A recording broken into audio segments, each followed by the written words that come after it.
Chapter 92 proposal on will. अब तक आपने पढ़ा कि कैसे वृषांक भाव्या को इस गिल्ट से बाहर निकालता है कि वो अब किसी के भी प्यार के लायक नहीं है, जिसके बाद दोनों कुछ खूबसूरत पल एक साथ बिताते हैं, जिसके बाद भाव्या वृषांक की गोद में ही सिर रख कर सो जाती है, जिसे देख कौशल्या जी और भावेश जी काफी खुश थे। वहीं अब कौशल्या जी ने तो वृषांक को अपना दामाद ही मान लिया था, वहीं वृषांक ने भी भाव्या को आज प्रपोज करने का सोच लिया था, जिसके बाद वो भाव्या को एक रेड ड्रेस देकर तैयार होकर आने को कहता है। अब आगे भाव्या वहां किसी को ना पाकर काफी डर जाती है। उसके मन में अब अजीब अजीब से ख्याल आ रहे थे। वो बस रोने ही वाली थी कि इतने में पूरे पार्क की लाइट जल जाती है, जिससे वहां काफी ज्यादा रोशनी हो जाती है, जिसे देख भाव्या को डर एकदम से गायब हो जाता है। उससे ये सब काफी खूबसूरत लग रहा था और अब कहीं ना कहीं भाव्या को समझ आने लगा था कि क्यों वृषांक ने उसे आज यहाँ बुलाया है। ये सोचकर ही भाव्या की खुशी का ठिकाना नहीं रहा। वहीं सामने उसे लेफ्ट साइड जाने का एरो बना होता है, जिसे देख भाव्या उस तरह चल देती है। वहां जाने के बाद भाव्या को एक छोटा बच्चा आकर एक कार्ड देता है, जिसे देखकर भाव्या उससे कुछ पूछ पाती उससे पहले वो बच्चा वहां से भाग जाता है। जिसे देख उस कार्ड को खोलती है तो उसमें आगे आने के साथ साथ कुछ लाइनें भी लिखी थी, जिन्हें वो पढ़ने लगती है, जिनमें लिखा था, पता है भाव्या, तुम्हारे आने से पहले मैं प्यार पर या फिर कहूँ लड़कियों पर भरोसा नहीं करता था, क्योंकि मुझे लगता था सब लड़कियां सिर्फ धोखा देना ही जानती है, उन्हें किसी के सच्चे प्यार से कोई मतलब नहीं। लेकिन तुम्हें देखने और जानने के बाद मुझे ये एहसास हुआ कि जैसे एक हाथ की पांचों उंगलियां बराबर नहीं होती, उसी तरह हर लड़की एक जैसी नहीं होती। थैंक यू मेरी लाइफ में आने के लिए और मुझे ये यकीन दिलाने के लिए कि मैं गलत था। उद्धरण चिन्ह। जिसके बाद भाव्या वापस एक मोड़ पर आ जाती है। तब एक प्यारी सी बच्ची उसे भाव्या की फेवरेट आइसक्रीम और एक और कार्ड देकर वहां से भाग जाती है।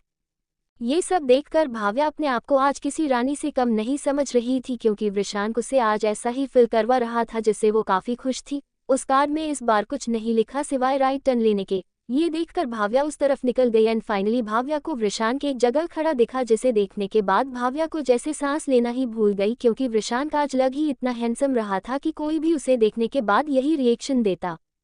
उसने आज ब्लैक कलर का सूट पहन रखा था, जिस पर भाव्या के कपड़ों से मैच करती टाई थी। वहीं वृषांक का हाल भी भाव्या से कुछ अलग नहीं था। आज पहली बार वृषांक ने भाव्या को किसी वेस्टर्न आउटफिट में देखा था। ऐसा नहीं था कि भाव्या वेस्टर्न पहनती नहीं थी, लेकिन बस भाव्या आज वृषांक को कुछ ज्यादा ही खूबसूरत लग रही थी, जिसे देखकर को भी अपने ऊपर घमंड होने लगा कि हाँ, सामने जो लड़की खड़ी है वो सिर्फ मेरी है, सिर्फ और सिर्फ मेरी। ये बोलते वक्त भी उसे इतनी खुशी हो रही थी, वो बता नहीं सकता।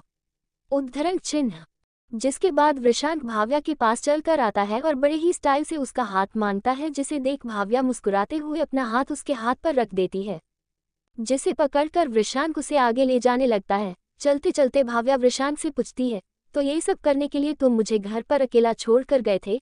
जिस पर वृषांक उससे पूछता है, क्यों, तुम्हें पसंद नहीं आ रहा क्या? जिस पर भाव्या कहती है, नहीं ऐसा नहीं है, मुझे ये सब बहुत अच्छा लग रहा है, लेकिन तुम बताओगे कि ये सब करने की वजह क्या है? भाव्या ने सब जानते हुए भी वृषांक से ये पूछा, जिस पर वृषांक भी कहाँ कम रहने वाला था। उसने कहा, इतनी जल्दी क्या है, अभी तो पूरी रात बाकी, धीरे धीरे पता चल ही जाएगा।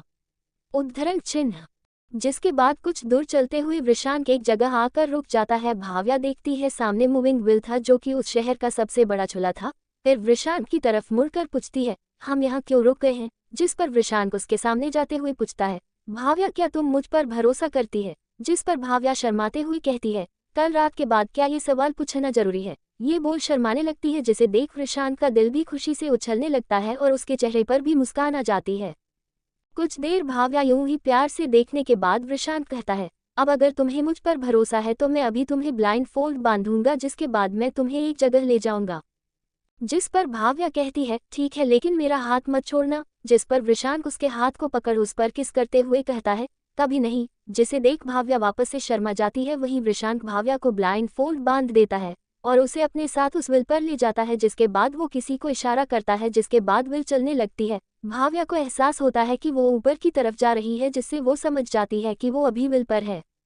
वहीं कुछ ही देर में व्हील सबसे ऊंचाई पर आकर रुक जाती है, जिसे महसूस कर भाव्या पूछती है, वीशी, ये रुक क्यों गया? जिस पर वृषांक कहता है, वो इसलिए क्योंकि मैं तुम्हें यहाँ कुछ दिखाना चाहता हूँ। जिसे सुन भाव्या पूछती है, क्या? जिस पर वृषांक कुछ बोलता उससे पहले उसके फोन पर एक मैसेज आता है, सब कुछ रेडी है। जिसे देख वृषांक मुस्कुराता है और भाव्या के पास जाते हुए कहता है, यही कि तुम मेरे लिए कितनी स्पेशल हो। ये सुनकर भाव्या के दिल में गुदगुदी सी होने लगती है। वो बड़ी बेसब्री से इंतजार कर रही थी कि आखिर वृषांक उसे क्या सरप्राइज देने वाला है। वही वृषांक भाव्या के पास जाकर उसका ब्लाइंड फोल्ड खोल देता है, जिससे भाव्या जब अपनी आंखें खोलती है तो सामने का नज़ारा देखकर हैरान हो जाती है। सामने उसे लगभग आधा शहर दिख रहा था जो कि रात में जगमगा रहा था, जो कि काफ़ी अच्छा लग रहा था, जिसे देखकर भाव्या काफ़ी ज़्यादा खुश हो रही थी। लेकिन सरप्राइज अभी यही खत्म नहीं हुआ था। वृषांक उसे नीचे देखने के लिए कहता है, जहां जब उसकी नज़र नीचे जाती है तो भाव्या की आंखें और ज़्यादा हैरानी से बड़ी हो जाती है और ना चाहते हुए भी उसकी आंखों में आंसू आ जाते हैं। उसे तो यकीन ही नहीं हो रहा था कि वृषांक उसके लिए कभी ऐसा भी कुछ करेगा। नीचे एक खाली मैदान में बड़ा बड़ा कैंडल्स से लिखा था, आई लव यू मिस भाव्या, जिसे देखकर भाव्या को तो अपनी आंखों पर यकीन ही नहीं हो रहा था। वो जैसे ही वृषांक की तरफ ये पूछने के लिए मुड़ती है कि क्या है ये सब, तभी वो देखती है वृषांक भी अपने घुटनों पर बैठकर अपने हाथ में एक गुलाब का फूल लेकर भाव्या से कहता है, देखो मुझे नहीं पता कि लोग अपनी गर्लफ्रेंड को कैसे प्रपोज करते हैं और ना ही मैं ये सब कर सकता हूँ। देखो मैं तुमसे ये नहीं कह सकता है कि मैं तुम्हें हमेशा आज के जितना ही प्यार करूँगा, क्योंकि वक्त के साथ साथ तुम्हारे लिए मेरा प्यार बढ़ता ही जाएगा। इसलिए हर रोज मुझे तुमसे पिछले दिन से भी ज़्यादा प्यार होता रहेगा और ये सिलसिला मेरी आखिरी सांस तक चलेगा। हाँ, लेकिन एक बात का वादा मैं तुमसे कर सकता हूँ कि लाइफ में जब भी तुम्हें लगेगा कि तुम अकेली हो और तुम्हें समझने वाला या तुमसे बात करने वाला या फिर तुम्हारी केयर करने वाला इस दुनिया में कोई नहीं है, उद्धरण चिन्ह, तब तुम्हें बस अपने बगल में देखने होगा, जहाँ मैं तुम्हें हमेशा तुम्हारे साथ, तुम्हारे लिए खड़ा नजर आऊंगा। धूप में तुम्हारी छांव बनूंगा, बारिश में तुम्हारा छाप, जिंदगी के हर मुश्किल हर सुख दुख में तुम्हारा साथ कभी नहीं छोड़ूंगा। ये बोलने के बाद वृषांक एक गहरी सांस लेता है और आगे कहता है, तो मिस भाव्या प्रजापति, क्या आप मुझे यानी वृषांक पांडे को अपने बॉयफ्रेंड के रूप में एक्सपेक्ट करेगी? वृषांक की ये सब बातें सुनकर भाव्या खुद को रोने से रोक नहीं पाई, जिसे देख वृषांक परेशान हो जाता है और भाव्या से पूछता है, क्या हुआ, तुम रो क्यों रही है? क्या तुम्हें मेरा प्रपोजल अच्छा नहीं लगा? मैं तुम्हें और भी अच्छे से प्रपोज कर सकता हूँ। ये सुनकर भाव्या और जोर से रोने लगती है। ये देखकर वृषांक को लगता है शायद भाव्या को सोचने के लिए अभी थोड़ा और वक्त चाहिए। ये सोच वो भाव्या से कहता है, अगर तुम्हें अभी जवाब नहीं देना तो कोई बात नहीं, मैं तुम्हारे जवाब का इंतजार कर सकता हूँ। वही भाव्या तो ये सुनकर और ज़्यादा इमोशनल हो जाती है और जल्दी से वृषांक के पास जाकर उसे किस कर लेती है। इस किस में भाव्या ने अपना सारा प्यार एक्सप्रेस कर दिया था। वही वृषांक भाव्या को इस तरह किस करता देख समझ जाता है कि उसका जवाब क्या है, जिसके बाद वो एक बटन को प्रेस करता है, जिसके कुछ सेकंड बाद ही फायर वर्कर्स शुरू हो जाते हैं, जो ऊंचाई से और ज़्यादा अच्छे लग रहे थे, जिन्हें देखकर भाव्या और ज़्यादा खुश हो जाती है और खुशी से वृषांक को गले लगाकर कहती है, थैंक यू विशी, मेरे इस दिन को इतना खास बनाने के लिए। ये दिन मुझे हमेशा याद रहेगा। थैंक यू विशी, थैंक यू सो मच, उद्धरण चिन्ह। ये सुनकर वृषांक उसके माथे पर प्यार से किस करते हुए कहता है, तुम्हारे लिए तो कुछ भी। जिसके बाद दोनों मिलकर सामने फायर वर्कर्स देखने लगते हैं। वहीं नीचे खड़े मार्क और विशाल भी अपने अपने बंदियों को याद कर रहे थे, जिसके बाद मार्क जल्दी से रोजी को फोन लगा देता है और उससे बात करने चला जाता है। वहीं विशाल भी आहाना को याद कर रहा था। उसने आहाना से उस दिन से बात ही नहीं की थी जब से वो कुमार वाला मैटर हुआ था। ये सोच वो भी जल्दी से आहाना को फोन लगा देता है। उधर आहाना अपने घर पर बैठी कोई नोवेल पढ़ रही थी और विशाल को याद कर रही थी और याद करते हुए कहती है, इन्होंने तो 2 दिन से बात ही नहीं की है, पता नहीं ऐसी क्या बात हो गई होगी जो इन्हें इतना भी वक्त नहीं मिला। अभी वो ये बोल ही रही थी कि तभी उसका फ़ोन बजने लगता है, जिसे सुन जब वो फ़ोन देखती है तो हैरान हो जाती है, क्योंकि उस पर इस वक्त विशाल की ही कॉल आ रही थी। ये देख वो खुश हो जाती है और अपने धड़कते दिल के साथ फ़ोन उठाती है, जिसे देख विशाल पूछता है, हेलो, क्या मैंने आपको डिस्टर्ब तो नहीं किया ना इस वक्त कॉल करके? जिस पर आहाना बड़े प्यार से कहती है, आपने मुझे जितना डिस्टर्ब करना था वो तो आप पहले ही कर चुके हैं, अब तो सिर्फ मैं आपको डिस्टर्ब करूंगी, उद्धरण चिन्ह। ये सुनकर विशाल हंसते हुए पूछता है, अच्छा वैसे क्या कर रही थी आप? जिस पर आहाना कहती है, कुछ नहीं, बस एक नॉवेल पढ़ रही थी, आप बताए? जिस पर विशाल मायूस होते हुए कहता है, अच्छा मुझे लगा मुझे याद कर रही होंगी। जिस पर आहाना मुस्कुराते हुए प्यार से कहती है, याद तो उन्हें किया जाता है जिन्हें हम भूलते हैं, आप तो हमेशा हमारे दिल में बसे हैं। आहाना की ये बात सुनकर विशाल इतना खुश होता है कि वही नाचने लगता है और खुशी से पूछता है, क्या सच्ची? जिस पर आहाना कुछ नहीं कहती है, बस हम डॉट में जवाब देती है, जिसे सुनकर विशाल और ज्यादा खुश हो जाता है और पूछता है, वैसे कल पूरा दिन आप क्या कर रही है? जिस पर आहाना कहती है, कल तो मेरा ऑफ, तो कल तो फ्री ही हूँ, बताए? जिस पर विशाल कहता है, ठीक है, कल आपका पूरा दिन मेरा, उद्धरण चिन्ह। ये सुनकर आहाना अपने मन में कहती है, मैं तो अपनी पूरी जिंदगी ही आपके नाम कर चुकी हूँ, फिर एक दिन क्या चीज़ है? ये सोच वो हाँ कर देती है, जिसे सुन विशाल खुश हो जाता है और कहता है, ठीक है, कल मिलते हैं, गुड नाइट, और हाँ, रात में सिर्फ मेरे ही सपने देखना। ये बोल वो विशाल तुरंत फोन काट देता है। वहीं आहाना विशाल की बात सुन हंस देती है और अपने फोन को देखते हुए कहती है, पागल, ये भी कोई कहने की बात है। ये बोल वो अपना मुंह कुशन से छिपा लेती है। वही विशांत फायर वक्त खत्म होने के बाद भाव्या से कहता है, तो ... जिस पर भाव्या नासमझी में पूछती है, तो क्या? जिस पर विशांत कहता है, अरे मैंने तुम्हें आई लव यू बोला तो तुम्हें भी कुछ बोलना होगा ना। जिस पर भाव्या कहती है, तो अभी कुछ देर पहले मेरे किस ने क्या तुम्हें तुम्हारा जवाब नहीं दिया। जिस पर विशांत उसे कमर से पकड़कर अपने करीब करते हुए कहता है, हाँ दिया, लेकिन मुझे तुम्हारे मुंह से तुम्हारा जवाब सुनना है। जिसे सुन भाव्या शर्मा जाती है और अपना मुंह विशांत के सीने में छिपा लेती है। वहीं विशांत कहाँ मानने वाला था, वो भाव्या से कहता है, नहीं, ऐसे शर्माने से काम नहीं चलेगा, तुम्हें बोलना होगा। उद्धरण चिन्ह। जिस पर भाव्या भी एक गहरी सांस लेते हुए विशांत की आंखों में आंखें डाल कहती है, I love you mister Vishant Pandey. ये सुन विशांत के दिल में तितलियां उड़ने लगती हैं और वो भाव्या के माथे पर किसकर दोबारा कहता है, I love you too miss Bhavya. ये बोल वो भाव्या को दोबारा किस करने लगता है, जिसमें भाव्या उसका पूरा साथ दे रही थी और फिर दोनों कुछ देर यूं अपने प्यार के पलों में खो जाते हैं। 93 भाग्यशाली।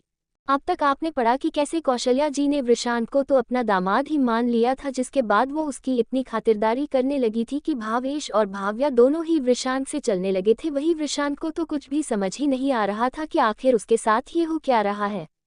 वहीं विशांत ने भी आज फैसला कर लिया था कि वो भाव्या को प्रपोज कर देगा, जिसमें उसकी मदद मार्क और विशाल करने वाले थे। वहीं विशांत ने भाव्या को एक ड्रेस देकर एक जगह आने को कहा जहां उसने भाव्या के लिए काफ़ी सारे सरप्राइज प्लान करके रखे थे। जिसके बाद विशांत ने उससे अपने दिल की बात कही, जिसे सुन भाव्या ने भी उससे अपने दिल की बात बता दी।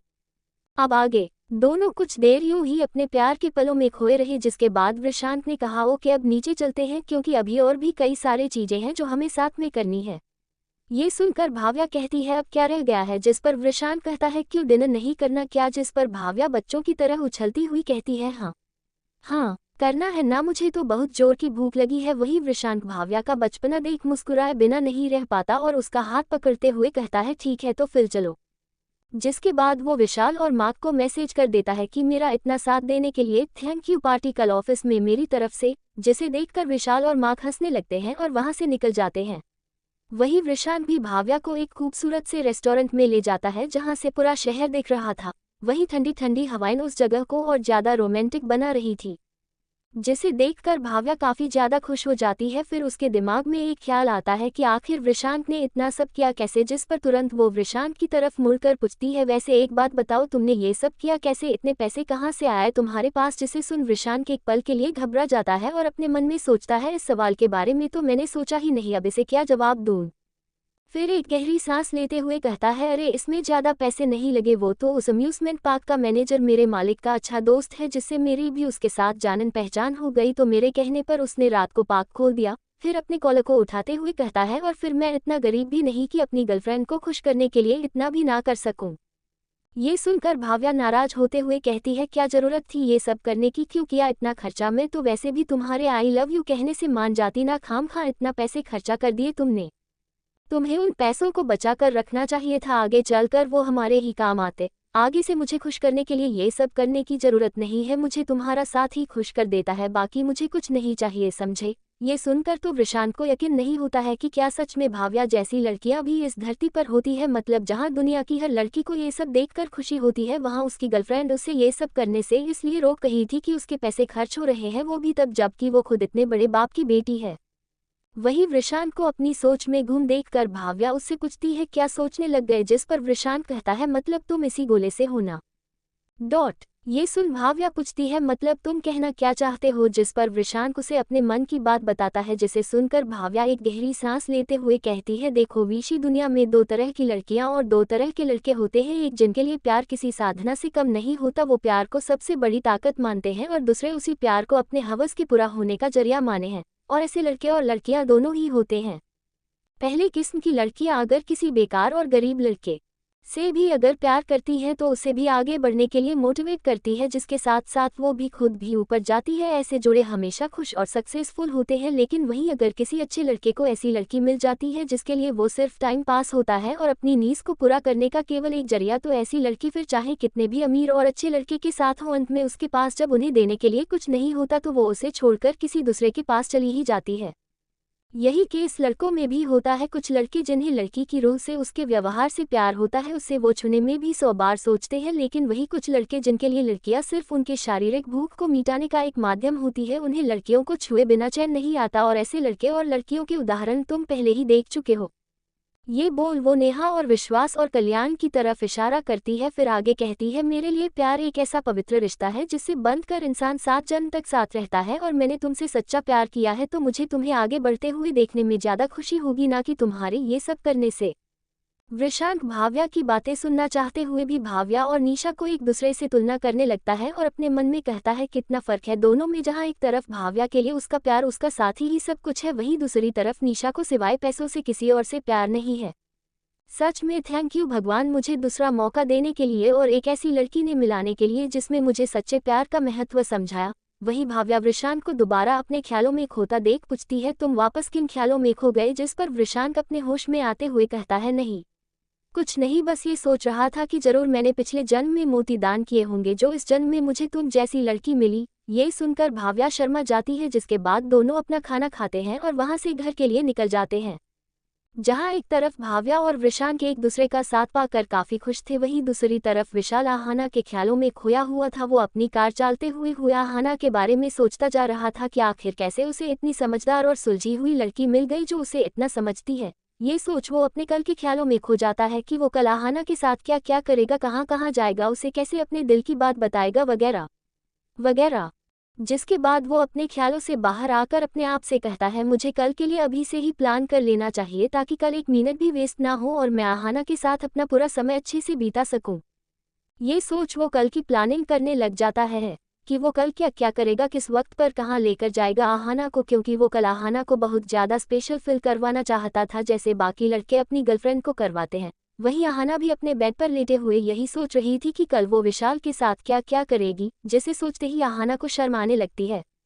अगले दिन विशाल समय से पहले ही आहाना के घर के बाहर पहुंच जाता है। उसे तो कल के बारे में सोच सोचकर रात भी नींद ही नहीं आई थी।